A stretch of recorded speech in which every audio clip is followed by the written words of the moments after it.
You begin from chapter number 1, you really don't have to be a Bible nerd to pick the nature of the crisis. You turn to chapter number 1 with me so that we examine this, because God, what He does in the book of Isaiah, or as we come to chapter number 5, before the call, chapter 1 to chapter number 4 presents to us the crisis that Isaiah finds himself. Or if you want to look at it to say this was prior to his call, you would also say the crisis to which Isaiah was called into. Whichever direction you want to look at it, go to chapter number 1, you would observe that God gives to us, as He would in many of our countries, a state of the nation address. In his state of nation address, God indicates the nature of the crisis. The nation is marked by 3 vices. Number 1, there is insubordination from the people. Number 2, there is ignorance among the people. You see that in verse number 1, verse number 2 of Isaiah. Then in verse number 2, you see the ignorance.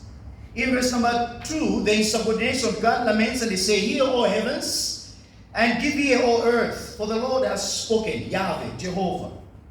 He says, "Children have I reared and brought up, but they have rebelled against me." They are ignorant.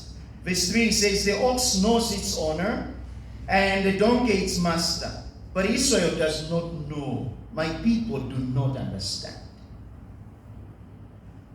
Number 3, the state of the nation is marked by iniquity. They are a people iniquity laden. Verse number 4 tells us, a sinful nation, a people laden with iniquity, offspring of evildoers, children who deal corruptly. They have forsaken, or they have divorced themselves from the Lord. They have despised the Holy One of Israel.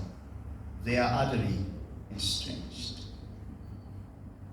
So in essence, just looking at verse 2, 3, and 4, you are seeing the state of this nation, that it's an insubordinate nation against God. It is an ignorant nation that does not know God. They are people laden with iniquity. And in verse number 5, God then likens to their state as it will be that they are infected lepers. Why will you still be struck down? Why will you continue to rebel? The whole head is sick. The whole heart is faint. From the sole of the feet to the head, there is no soundness in you, but bruises and sores and raw wounds. They are not pressed or bound up or softened with oil. Your country lies desolate. Your cities are burned with fire in your very presence. So it is this state in which Isaiah is sent into, that you have a community of people who are insubordinate to God, and you would say that should be enough. I think maybe there will be some sort of soundness among the religious leaders. But when you go to chapter number 1, verse number 11, you see the state. That there was also corruption within the religious sects. What to me is the multitude of your sacrifices, God says. I have had enough burnt offerings and rams and the fat fat. I do not delight in the blood of bulls and of lambs and of goats. Verse 12, God says in the same chapter, when you come to appear before me, who has required of me this trampling?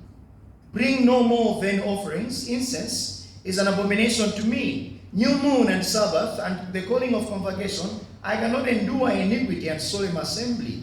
Your new moon and your Sabbath and the calling of convocation, my soul hates. They have become a burden to me. I am worthy of bearing them. When you spread out your hands, I will hide my eyes from you. Even though you make many prayers, I will not listen. Your hands are full of blood. The diagnosis that God has concerning the religious leaders, it appears they too have been charged with bloodshed.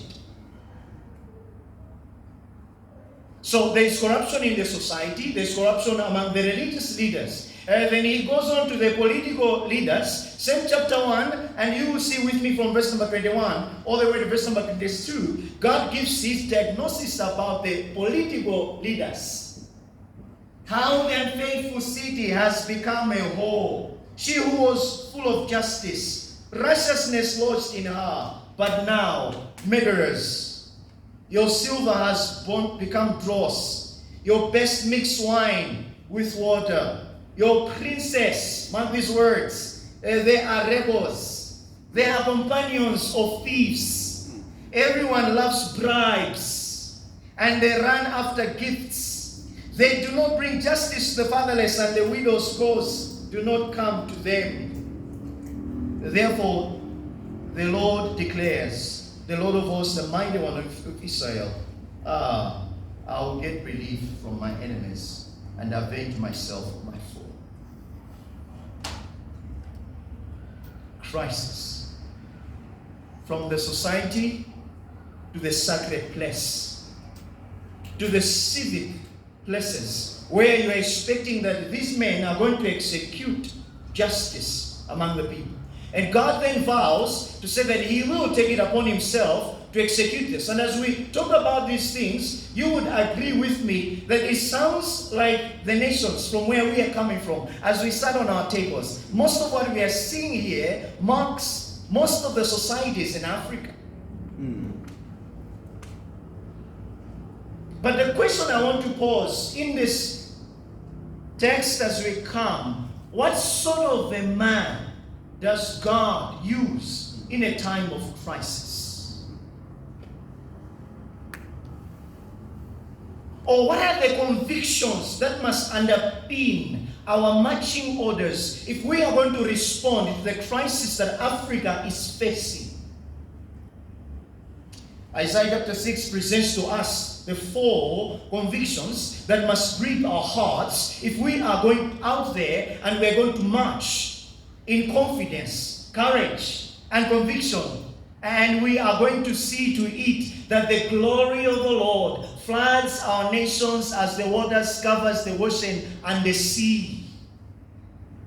If we are going to see the justice of God flowing out like a river, as the Lord would speak in Micah, as we see him lamenting as he sees the plight and the condition in which the people are in. What are those 4 things? You see, the commission of Isaiah gives us another illustration of the right of Adonai, the Lord, to expect absolute sovereign power over all nations. But at the same time, this text will also reveal to us that God is still in control, even in crisis. Observe with me, number 1, therefore, the 4 things we're going to observe quickly in the next few minutes. The glory of God. And the first conviction that must grip our hearts, if we are to go out there and we're going to do anything of eternal value, anything that will have significance in the lives of the people we lead, number 1 is the glory of God. Verse number 1 to verse number 4 tells us that, doesn't it? Isaiah beholds the throne. Observe with me who is on the throne. He is seeing the Lord sitting on the throne. I want you to see verse number 1. There are 2 kings in verse 1. I want you to observe. There is one king who is dead, another king who is still on the throne. Isaiah tells us, in the year that King Uzziah died, I saw the Lord sitting upon the throne. Above him stood the seraphims. Each had 6 wings. With 2 he covered his face, and with 2 he covered his feet, and with 2 he flew. One called to another and said, Holy, holy is the Lord of hosts. The whole earth is full of his glory. Isaiah is called, and he first and foremost shows us that the call that he receives in the year that King Uzziah died. 2 Chronicles chapter 26 records for us who King Uzziah was. He became a king when he was 16 years of age. He reigned for about 52 years. His reign was marked by prosperity.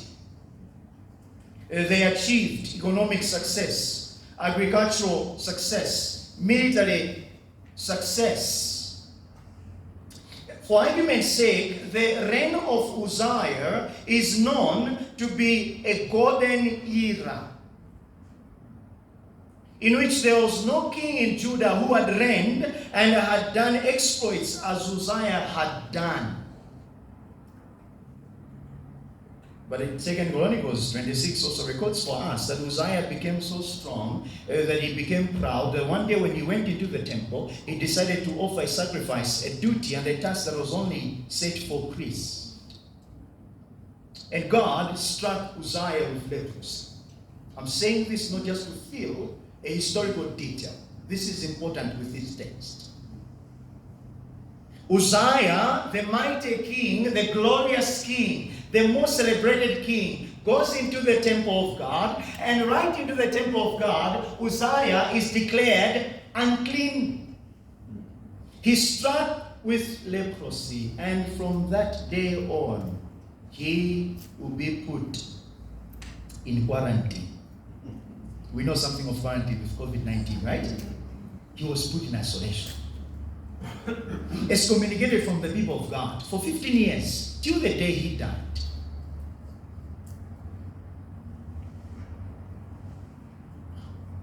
On the day that Uzziah dies, the nation is in crisis. So I want you to see here the setting as it's building up from chapter 1. We are seeing this moral crisis. Now we are faced with a leadership crisis. Some of our nations can attest to this. There is panic whenever a president of the country, a sitting president, dies.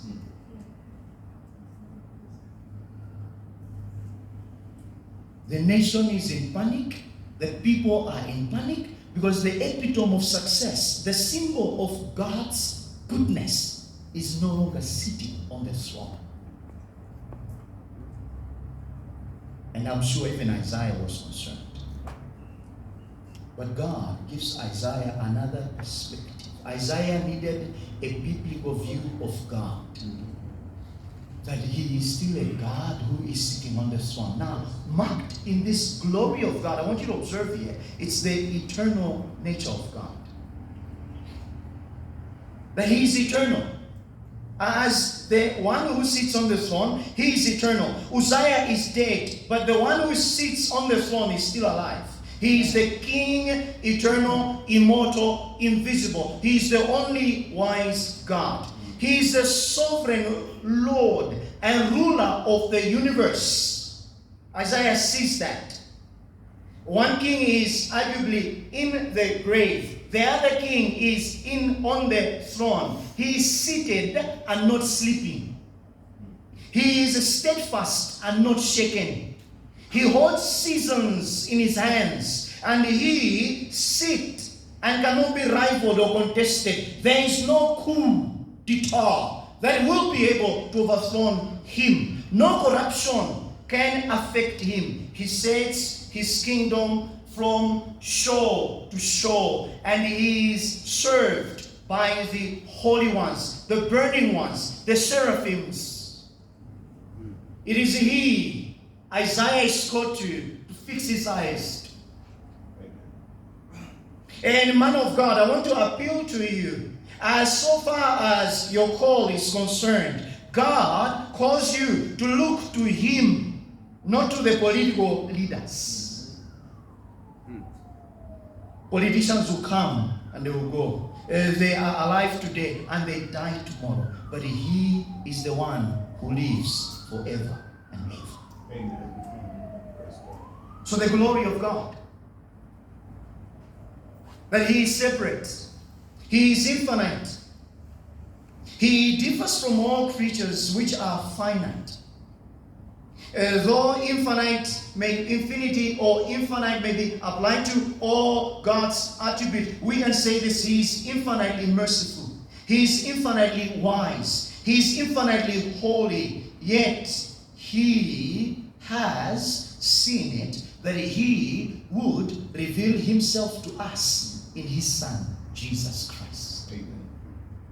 Because what Isaiah sees here, John chapter number 12, verse number 41, Jesus will tell us that what Isaiah is seeing here, he's seeing Jesus Christ himself.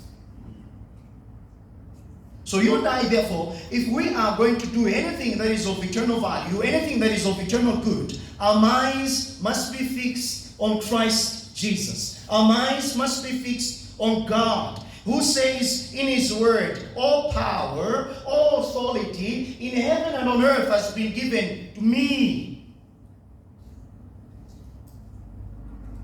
The master designer of the universe is your CEO. The master designer of the universe is your commander-in-chief. He is Adonai.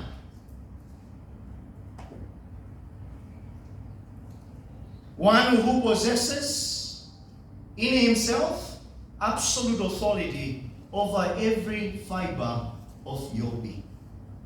Abraham Cooper would say, there is no square inch which the Lord will not claim.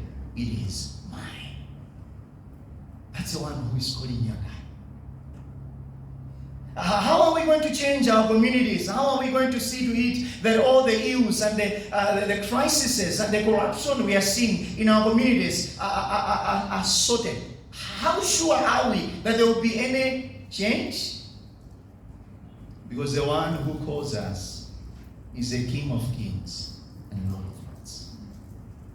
Amen? Amen. He is infinitely holy. He is set apart from the world over which he rules. At the same time, his holiness encompasses his moral authority. He derives from his royal position the foundation of his robe. Hear the cry of the angels. The angels are crying out, holy, holy, holy is the Lord of hosts. The whole earth is full of his glory.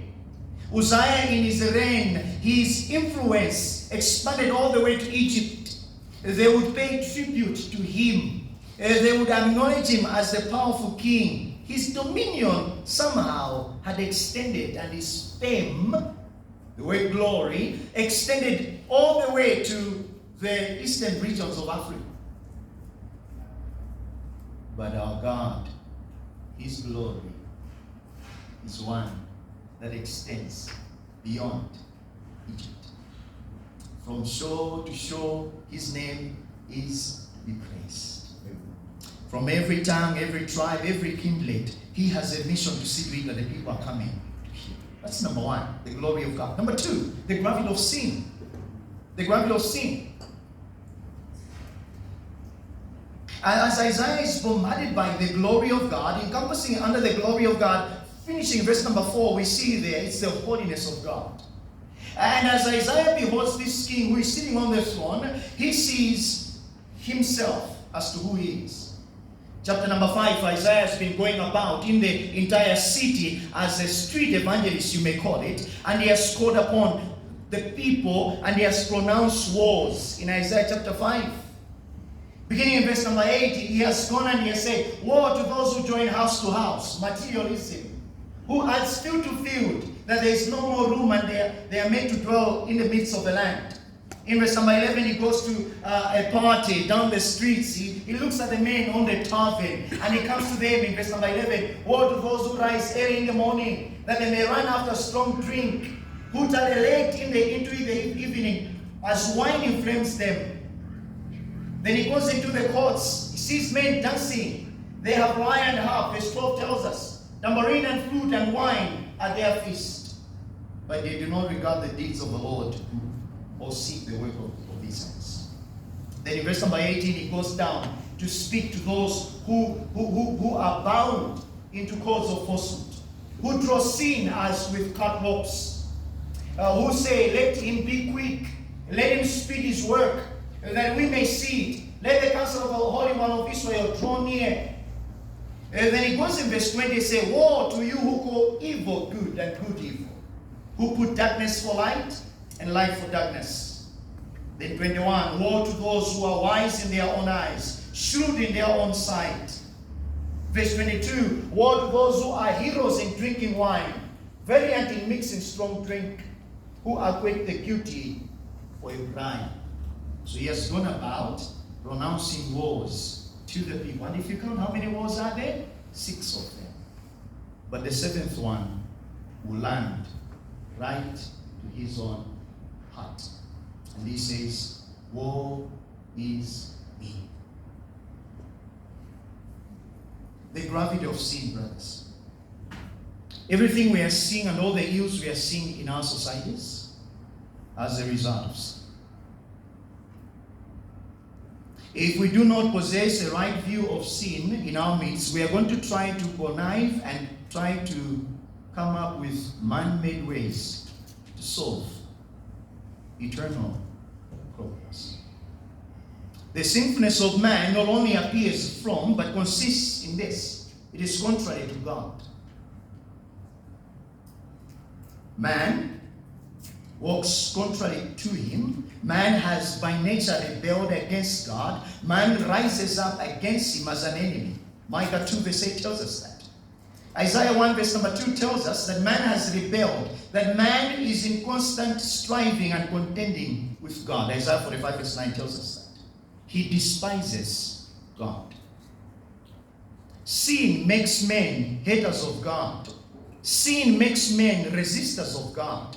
Sin makes men fighters against God. In turn, men hate one another. Men resist each other. Men fight against one another. So all the ills we are talking about and we've been addressing here, we can see that we find the root cause, and the real issue is not scientific. It's not economic. It's not political. The real issue is spiritual.